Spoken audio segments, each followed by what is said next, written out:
Hey, Radiant Church. It's Wednesday, May 13th, and we have been meeting online for 8 Sundays in a row now.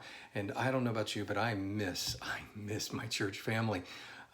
We have been doing what we need to do, though. Over these past couple of months, we have been doing our part to help control the spread of this coronavirus that has been causing a great deal of havoc around the world.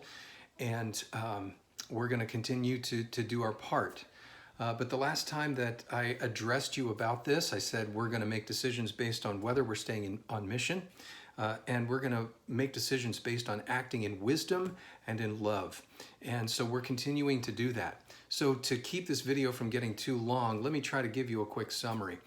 We've decided, the elders met, and we have decided after praying for days and after talking about this at length and doing research and consulting with some of our other leaders in the church, as well as with health professionals that are actually a part of our church family.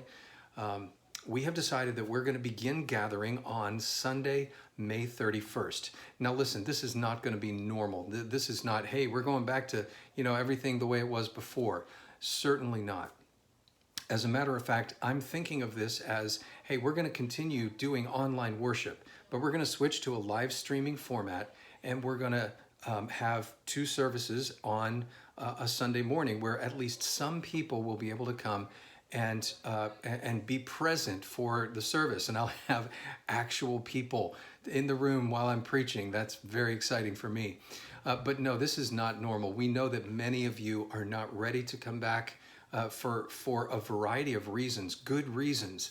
And we totally understand that, and we are not going to put any pressure on anyone to do one thing or the other. We want you to be led by the Lord and by what you believe is right for you and your family. But we're now going to offer this as a part of our online worship, a live stream experience right there in the church. So if you're thinking, but is this legal? Let me just assure you, yes, it is. We've looked very carefully at the language of the various orders that have been given. Frankly, it's not easy. There are a number of gray areas because the state is saying some things and the county and city are doing other things. They all do fit together, but sometimes it takes a little bit of work to see how they fit together. In any case, yes, it is legal. As we've said before, we're very grateful that our governor has been very deferential toward churches, toward houses of worship. He understands that we're granted by the Constitution the freedom to worship, and he has been clear that he doesn't want to restrict that. But at the same time, he has asked for our help in controlling the spread of this virus, and so we are cooperating. But now that the state is beginning to reopen, the governor's office is actually encouraging us to go ahead and begin to meet, but to do so very carefully and to implement the precautionary measures that we are to be implementing all the time.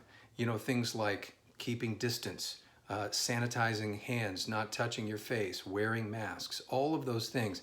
And we intend to implement those. Now, we're going to give you a lot more detail on what we're planning, and some of those plans are still evolving, as a matter of fact, and we're going to need your input on some of that. So more information will be coming out over the next couple of weeks. It's going to take these next 2 weeks for us to make all the preparations that we need to make in order to have the kind of service that we believe will be honorable in our society, in cooperating with the measures that the government is asking us to take.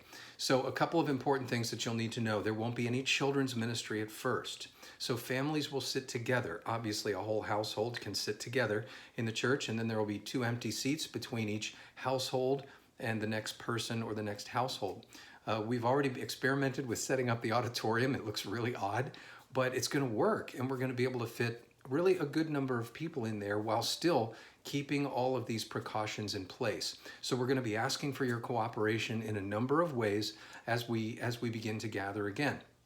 The service is going to be a little shorter because we're going to have kids in there with us. If you decide to come and to bring your kids, then they'll be in there with us. So we're going to keep the service short, keep it as close to an hour as possible, and then that's going to give us time to clean and sanitize in between the services to make sure that we're providing the safest and cleanest possible environment. Listen, if you're not okay with coming yet, I absolutely understand. There is no pressure whatsoever. But if you are eager to get back and you are ready to, to pitch in with us and to provide a safe environment, then we welcome you to come.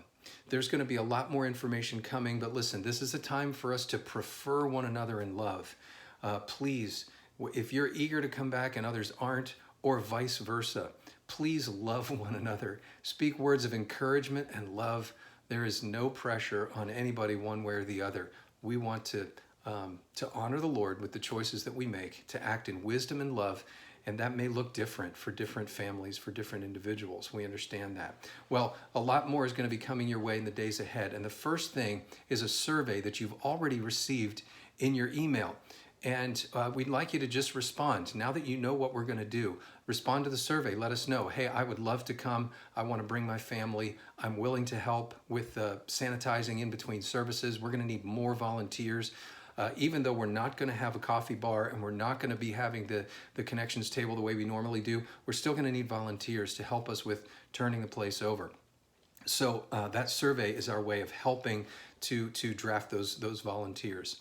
Okay, so fill out that survey and let us know how you're feeling about this, and this will help us to plan. We'll be in touch. I love you. Can't wait to see you again soon. God bless.